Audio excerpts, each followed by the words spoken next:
فَكُلَا مِنْ حَيْثُ شِئْتُمَا، تم دونوں کو میں کہہ رہا ہوں پوری جنت تمہارے لیے میں نے حلال کر دی، جہاں سے کھاؤ چاہو کھاؤ پیو.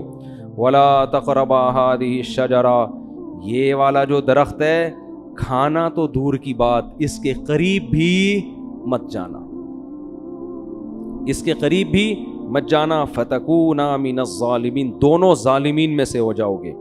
فبس شیطان آ گیا، اس نے کیسا ہوشیار ہے، چلو پہلے آدمی کو چھوڑ دیتا، یہ کل سے میں اپنا کام ابھی تھوڑا ریسٹ کر لوں، ابھی تو دھمکیاں ومکیاں چلی ہیں، ذرا ایک ہفتہ ریسٹ کرتا ہوں، تھوڑا آرام کرتا ہوں، اس کے بعد پھر جو ہے کوشش کریں گے.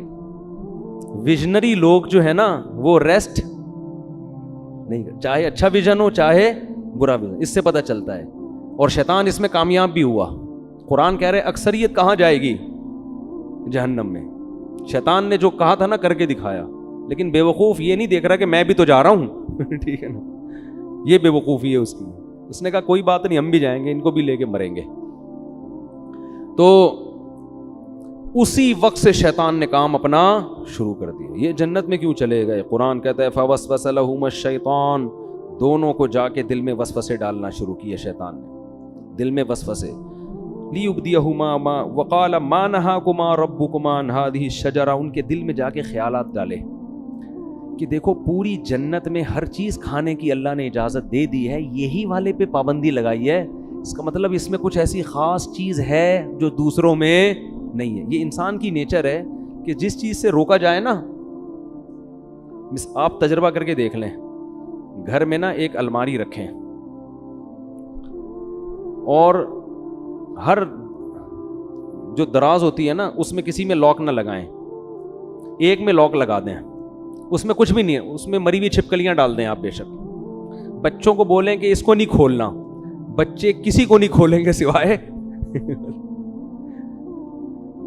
اسی کو کھولنے کی، ان کو ہوگا. وہ یہ شیطان وسوسے ڈالتا ہے، وہ نافرمانی کرواتا ہے. اب آدم علیہ الصلوۃ والسلام کے دل میں اور اماں حوا ان کی زوجہ، دونوں کے دل میں شیطان نے وسوسہ ڈالا اور کہنے لگا ما نہاکما ربکما عن ہذہ الشجرہ، دیکھو اس درخت میں کچھ تو ہے، اللہ چاہتا ہے کہ تمہیں جنت تو ملے لیکن وقتی، عارضی، موت تو ہے نا، وہ تو یہاں بھی مرو گے تم. تو لگتا ہے کہ اس درخت میں ایک چیز ہے کہ یہ درخت کھاتے ہی ہمیشہ زندگی، موت، یہ ایسی ویکسین لگ جائے گی یہ کرونا سے حفاظت کی ویکسین ہے، اور کرونا نہیں بلکہ یہ موت سے حفاظت کی کیا ہے؟ ویکسین ہے. یہ کھاتے ہی موت پروف ہو جاؤ گے. اور دوسری بات، فرشتے بن جاؤ گے جن کی ہزاروں سال عمریں ہوتی ہیں. یہ چکر ہے. قرآن کہتا ہے ایسے دل میں بار بار بار بار. اب پیغمبر جو ہے نا ان کے بارے میں پوری امت کا اجماع ہے، ان سے صریح نافرمانی نہیں ہوتی. البتہ یہ ضرور ہے کہ ان سے اجتہادی غلطی ہو جاتی ہے.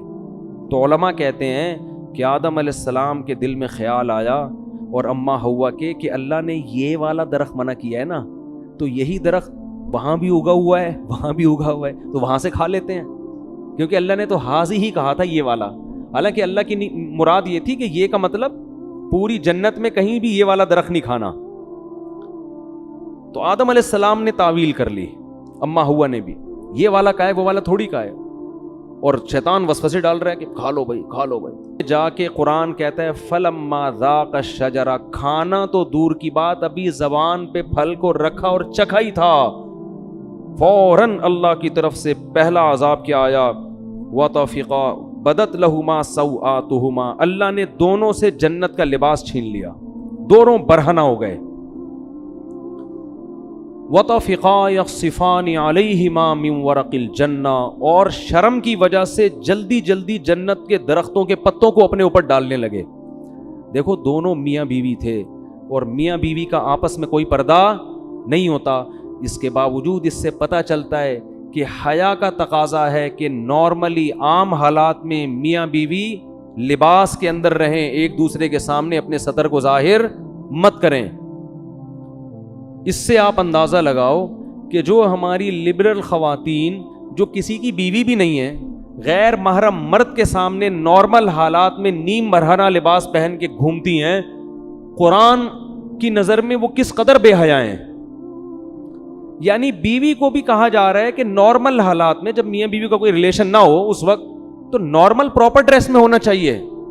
حالانکہ میاں بیوی کا کوئی پردہ نہیں ہے, لیکن یہ حیا کا تقاضا ہے. اور وہ عورت جو کسی ایسے مرد کے سامنے اپنے جسم کو ظاہر کرتی ہے جو اس کا شوہر بھی نہیں ہے اور نارملی اس ڈریس میں گھومتی ہے, اسکرٹ پہن کے گھوم رہی ہیں, سلیو لیس کپڑے پہن کے گھوم رہی ہیں, اس کا مطلب یہ لوگ آدم علیہ السلام اور اما ہوا کی نیچر پر نہیں ہے, انہوں نے اپنی خاندانی پرمپرا کو چھوڑ دیا ہے. اصل تو ہمارا خاندان آدم اور ہوا والا ہے نا, یہ اپنے کلچر کو فالو نہیں کر رہے, یہ آدم اور ہوا کی نیچر پہ نہیں ہے, یہ فطرت پہ نہیں ہے یہ لوگ. تو فطرت اس کا تقاضا کرتی ہے کہ میاں بیوی بھی عام حالات میں, نارمل حالت میں وہ ایک دوسرے کے سامنے اپنے جسم کو ظاہر کرتے ہوئے شرم محسوس کرتے ہیں. تو اب القرآن کہتا ہے فَطَفِقَا يَخْصِفَانِ عَلَيْهِ وَنَادَاهُمَا رَبُّهُمَا, فوراً رب نے ان دونوں کو پکارا. أَلَمْ أَنْهَكُمَا عَنْ تِلْكُمَا الشَّجَرَةِ, کیا میں نے تم دونوں کو منع نہیں کیا تھا یہ درخت مت کھانا. وَأَقُلْ لَكُمَا إِنَّ الشَّيْطَانَ لَكُمَا عَدُوٌّ مُّبِينٌ, کیا میں نے کہا نہیں تھا کہ شیطان تمہارا دشمن ہے. اس سے پتہ چلتا ہے کہ اللہ تعالیٰ یہ واقعہ آدم علیہ السلام کو بھی سنا چکے تھے کہ دیکھ آدم, سب نے سجدہ کیا ہے, شیطان نے نہیں کیا, اور یہ تمہیں اور تمہاری بیوی کو گمراہ کرے گا. اب دیکھو ہوا کیا ہے, شیطان کو اللہ نے کہا تھا نا کہ سجدہ کیوں نہیں کیا, شیطان نے فوراً لاجک پیش کرنا شروع کر دی, میں بہتر اور یہ کیا ہے, یہ مجھ سے کمتر ہے.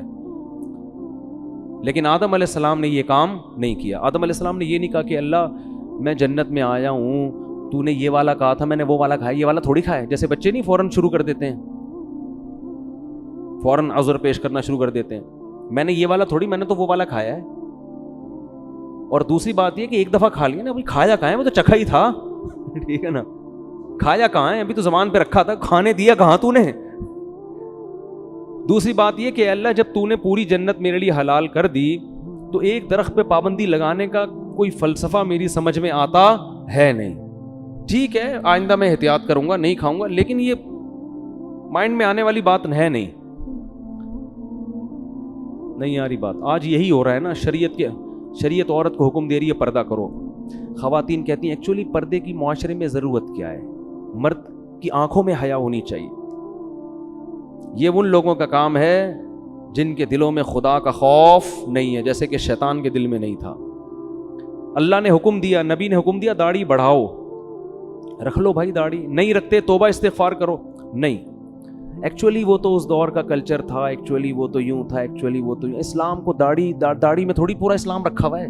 اصل تو انسان کا کردار اچھا ہونا چاہیے, اخلاق اچھے ہونے چاہیے, دل نہ دکھاؤ. اور بھائی داڑھی رکھنا فرض ہے.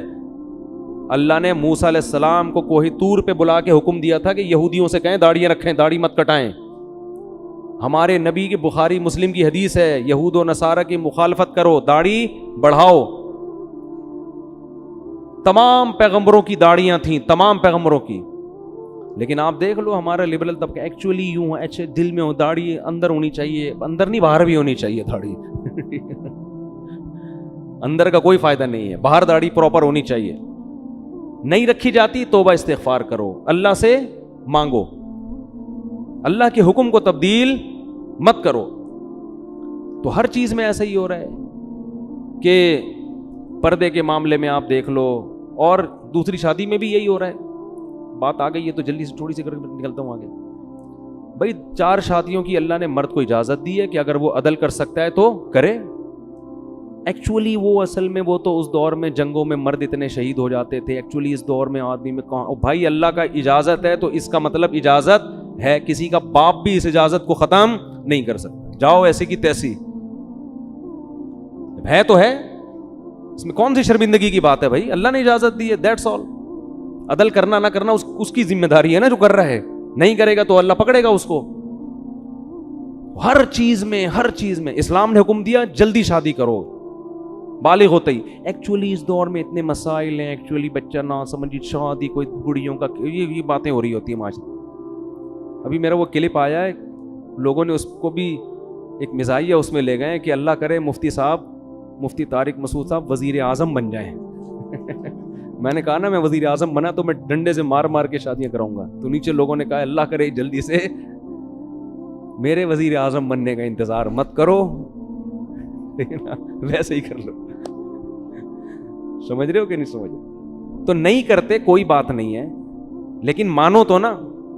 تو جو بھی اللہ کو, سود حرام ہے, خام خواہ میں اس پہ حلال کا لیبل مت لگاؤ سود پر. انشورنس جوا اور غرر ہے, یہ حرام ہے, چاہے انسانیت کو فائدہ ہی ہو رہا ہو. اللہ نے منع کر دیا بھائی, خمر میسر والمیسر والانصاب والازلام, یہ خرید و فروخت کا تجارت کا جائز طریقہ نہیں ہے. حج آپ کو زندگی میں ایک بار کرنا پڑے گا. حج کے پیسے کسی غریب کو کھلاؤ گے تو حج ادا نہیں ہوگا. قربانی سے ہوگی. لوگ کہتے ہیں قربانی کے پیسے سے کسی لڑکی کو جہیز دے دو, جہیز دینے سے جہیز کا ثواب مل جائے گا.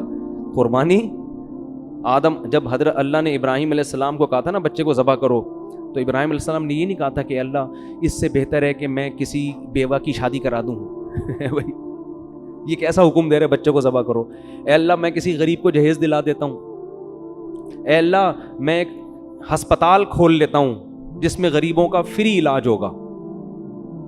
اگر ابراہیم علیہ السلام اللہ سے اس قسم کے اعتراضات کرتے نا تو خلیل اللہ نہ بنتے. یہ شیطان کا کام ہوتا ہے کہ میں کیوں کروں, یہ کچھ اور بول دے. اللہ اس وقت شیطان سے کہتے کہ چل تو سجدہ نہیں کرنا نہیں کر, تو 1 کروڑ رکعت کی نیت باندھ لے. شیطان فوراً باندھ لیتا. فوراً کیا کرتا بولو, باندھ لیتا. اللہ اس سے کہتے ٹھیک ہے تو غریب جنات کو کھانا کھلا. وہ بھی جن تھا نا, تو غریب جنات کو کیا کھلا, کھانا. شیطان دبا کے کھلاتا کیونکہ وہ بڑا عبادت گزار تھا.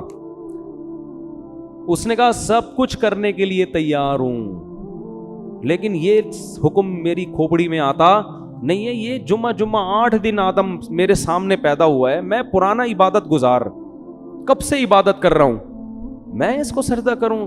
یہ بات ساڑی عقلچ بولو نہیں آتی. یعنی اللہ کو سمجھائے گا کہ تو نے, اب یہ دیکھو لوگ کہتے ہیں نا لڑکی کا آدھا حصہ کیوں ہے, لڑکے کا ڈبل کیوں ہے. اس کا مطلب آپ اللہ کو مشورے دے رہے ہو کہ اس نے بہن کا آدھا کیوں رکھا اور بھائی کا ڈبل کیوں رکھا. خواتین سے ہم کہتے ہیں مرد گھر کا سربراہ ہے, آپ کو اس کی اطاعت کرنی ہے. خواتین کہتی ہیں کیوں, فوراً کہتی ہیں کیوں, یہ اس میں کیا ہے, یہ اس کو میں سربراہ مانوں, میں اس کی اطاعت کروں, یہ مجھ سے پوچھ کے گھر سے باہر جاتا ہے جو میں اس سے پوچھ کے جاؤں. بھائی مرد کو اللہ نے پابند نہیں کیا ہے کہ وہ بیگم کو جہاں بھی جائے بتا کے جائے. عورت کو پابند کیا ہے کہ جب وہ گھر سے نکلے گی میاں کو بولو بتا کے جائے گی. ہاں مرد بھی اگر بتا کے جاتا ہے تو ایک اچھا میاں کہلائے گا. وہ مارکیٹ میں جو آج کل شارٹ ہیں, اچھی بات ہے, اخلاق کا تقاضا ہے. جہاں جا رہے ہو بتا دو, کوئی غلط, کوئی بم پھاڑنے تھوڑی جا رہے ہو, کوئی چرس پینے تھوڑی جا رہے ہو, دوستوں میں جا رہے ہو, بتا دو بیگم میں ذرا بیٹھا ہوا ہوں. اخلاق کا تقاضا اور چیز. لیکن قانون کیا ہے کہ رخصتی عورت کی ہوتی ہے, آدمی کی نہیں ہوتی. وہ باؤنڈ ہوئی ہے. لیکن آج کل سسٹم الٹ, آدمی کی ایسی کی تیسی ہو جاتی ہے. کم بخت 2 منٹ نہیں کہیں بیٹھ سکتا, لوکیشن پہ پتہ چل رہا ہوتا ہے کہاں بیٹھا ہوا ہے اس وقت. پوری میپ پہ لوکیشن ڈالی ہوئی ہوتی ہے, اپنے بندے کا ڈی این اے ڈالا ہوا ہوتا ہے اس میں. تو لوگ پھر ڈپریشن میں آتے ہیں, یار گھر سے باہر کہیں آزادی ختم ہو گئی. تو اس کو اللہ نے پابند کیا ہے. ہاں پابند کا یہ مطلب نہیں کہ جیل خانے میں ڈال دیا, اب اس کو کہیں جانے ہی نہ دیں آپ, لیکن شوہر کو اعتماد میں لینا ضروری ہے. اب خواتین کہتی کیوں, ہم تو مرد کے برابر ہیں. بھائی اللہ نے نہیں بنایا آپ کو. للرجال علیہن درجہ, اللہ کہتے ہیں میں نے مرد کو عورت پر 1 درجہ فضیلت دی ہے. تو عقل مند عورت کہے گی بھائی اللہ نے اس میرے میاں کو میرا سربراہ بنا دیا, اے اللہ میں تیرے حکم پہ راضی ہوں. اگرچہ مجھے کھوپڑی میں آتا نہیں ہے, لیکن میں اس کو سر کا تاج بناؤں گی, اس کی خدمت کروں گی, اس کو عزت دوں گی, اس کو احترام دوں گی. عقل مند عورت یہ کرے گی کس کو خوش کرنے کے لیے, اللہ کو, کہ بھائی یہ بھی مر جائے گا ایک دن تو مجھے اللہ اس پہ کیا دے گا, اجر, کہ تو نے اپنے شوہر کو راضی رکھا تھا. اور اللہ نے میاں کو پابند بنا دیا کہ سارا خرچہ کس کے ذمے ہے, تمہارے ذمے. اب میاں بیوی کو سمجھا رہا ہوتا ہے ایکچولی آج کل مہنگائی کا دور ہے, ایکچولی تم بھی جاب کرو, دیکھو گھر مل کے ایسے نہیں ہوتا, یہ ٹوپی ڈرامے ہیں بھائی.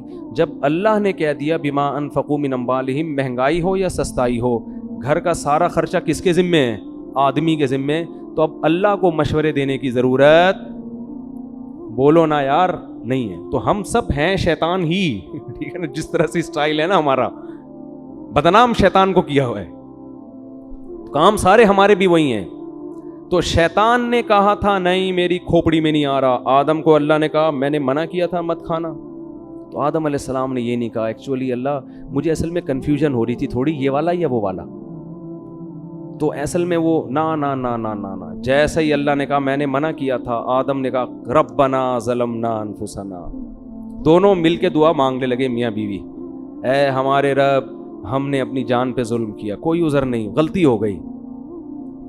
وَإِن لَّمْ تَغْفِرْ لَنَا, اب بھکاری بن کے مانگ رہے ہیں اللہ اب تیرے رحم و کرم پہ ہیں ہم, تو چاہے تو شیطان کی طرح ہمیں بھی دھتکار سکتا ہے ہمیشہ کے لیے, لیکن ہم تباہ ہو جائیں گے. ہم کیا ہو جائیں گے؟ برباد. ہم پہ طرز کھا اور ہمارے اس جرم کو معاف کر دے. اللہ کو یہ کلمات اتنے پسند آئے, قرآن کہتا ہے ثم اجتباہ ربہ فتاب علیہ وہدا. 3 احسان کی اللہ نے آدم پر. ایک اجتباہ, آدم کو کی دوبارہ ویسے ہی سلیکشن ہو گئی جیسے پہلے, جیسے کسی عہدے سے برطرف کر دیا جاتا ہے نا, ایسا جو صاحب کو نکال دیا فوراً وہ عہدہ کیا ہو گیا؟ بحال. تو اللہ کی نظر میں آدم کا جو مقام تھا نا اس غلطی سے پہلے, اللہ کہتے ہیں اجتباہ, وہ مقام میں نے آدم کو دوبارہ دے دیا. ثم اجتباہ ربہ فتاب علیہ. نمبر 2, گناہ بھی معاف کر دیا. صرف دنیاوی لحاظ سے جو عہدہ ملا تھا وہ واپس نہیں ملا, بلکہ جو غلطی تھی وہ بھی معاف. اور پھر ایک اور احسان یہ کیا, وہدا, آئندہ کے لیے ان کو یہ توفیق دی کہ سیدھے راستے پہ چلیں اور ایسی غلطی نہ کریں. یہ تگڑی توبہ کی علامت ہوتی ہے کہ دوبارہ گناہ سے انسان کی حفاظت. ایسا بنا دیا کہ اب غلطی پروف ہو گئے. کیا ہو گئے؟ اب نہیں ہوگی یہ غلطی, اب میں حفاظت کروں گا آپ کی توبہ مجھے اتنی پسند آئی ہے, اب آپ سے یہ غلطی میں نہیں ہونے دوں. شیطان وسوسے ڈالے گا, اب میں شیطان کی راہ میں رکاوٹ بنوں گا. بعض دفعہ ایسی خاندانی توبہ انسان کرتا ہے کہ اللہ پھر اس کو توفیق دیتے ہیں کہ وہ غلطی سے بچے, لیکن پھر بھی غلطی ہوتا ہے پھر بھی توبہ کرو. تو اس سے ہمیں پتہ چلتا ہے کہ بھائی ہم خطا کے پتلے ہیں, ہم سے ہو جائے گی تو ہم شیطان والے راستے پہ نہیں چلیں گے, توبہ کریں گے اللہ سے. جب اللہ نے آدم علیہ السلام کو یہ فرمایا تو اللہ نے فرمایا توبہ تو قبول ہے, لیکن اب آپ کو زمین پہ رہنا ہے. یہ تو ایک میں نے ریہرسل کروائی تھی, ٹھیک ہے نا, جنت دکھائی آپ کو کہ آپ کو اس کے لیے بنایا ہے, اور توبہ کی آپ نے, تو اب آپ اصل میں تو آپ کو دنیا کے لیے پیدا کیا ہے میں نے. اب آپ دنیا میں جاؤ گے اور آپ کی اولاد پیدا ہوگی, جو جنت میں مزے تھے وہ اب آپ کو نہیں ملیں گے, اور آپ جا کے یہ اعلان کر دیں اپنی آنے والی نسلوں میں کہ جو دوبارہ اس جنت میں جانا چاہتا ہے وہ اپنے آپ کو غلطیوں اور گناہوں سے بچا کے. اب یہ فری میں نہیں ملے گی, یہ محنت پہ ملے گی.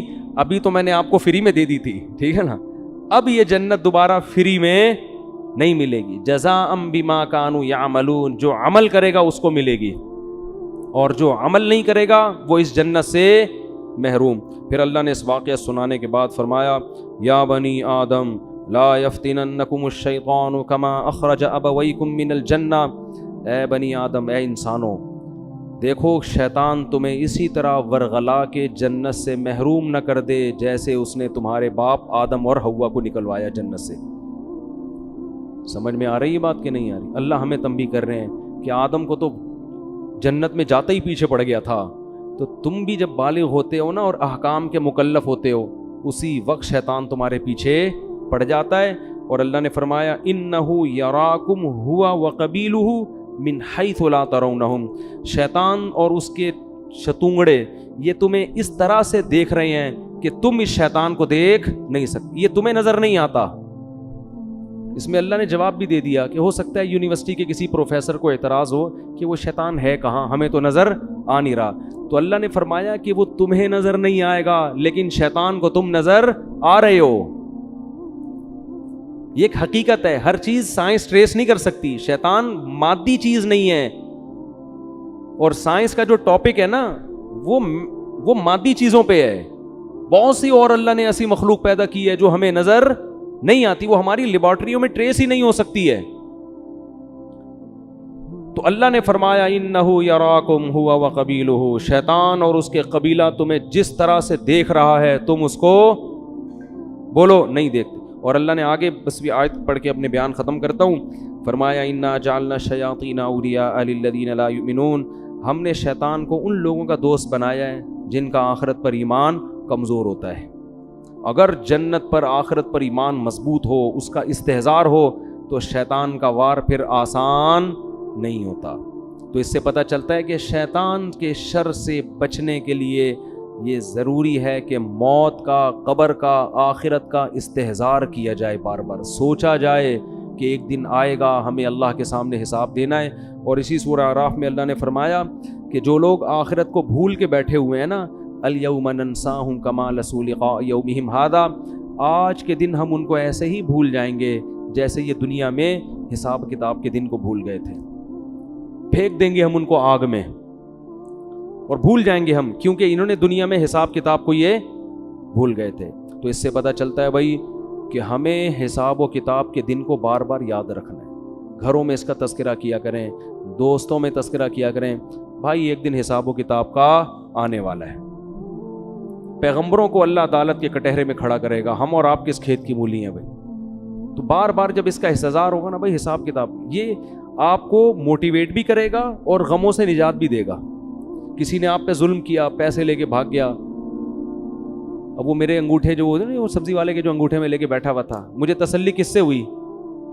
بھائی ایک دن حساب و کتاب کا آنے والا، مل جائیں گے آخرت میں وہ سبزی والا، بولو ملے گا۔ میں بولوں گا بیٹا کہاں ہے پیسے نکال، اب پیسے تو نہیں ہوں گے، اپنی نمازیں دے دے مجھے، ٹھیک ہے نا، میرے گناہ اپنے اوپر لاد لے۔ تو یہ حساب و کتاب، کوئی بھی کسی پہ ظلم کر رہا ہے، اللہ کہتے ہیں لا تحسبن اللہ غافلا عما یعمل الظالمون، ظالمین جو کچھ کر رہے ہیں اللہ کو اس سے غافل مت سمجھو، انما یؤخرہم لیوم تشخص فیہ الابصار، اللہ ایسے دن کے لیے مہلت دے رہا ہے جس میں آنکھیں کھلی کی کھلی رہ جائیں گی۔ حکومت بھی ظلم کرتی ہے، کیوں؟ حکومت کہتی ہے ہم سے کون پوچھے گا، ہم پہ ہمارے خلاف کون کیس کرے گا؟ ابھی دیکھو نا وہ جو دھرنے میں مارم پیٹی ہو رہی ہے، ٹھیک ہے دونوں طرف سے غلطی ہو رہی ہے، لیکن اس غلطی کا ذمہ دار کون ہے؟ حکومت۔ کیا آپ نے ایک ایگریمنٹ کیا، معاہدہ کیا اور آپ اس معاہدے سے پیچھے ہٹ گئے؟ تو جو البادی ہے نا، جو پہل کرنے والا ہوتا ہے نا، اصل ذمہ دار کون ہوتا ہے؟ وہ ہوتا ہے۔ تو آپ نے ایگریمنٹ کیا کیوں تھا اس وقت؟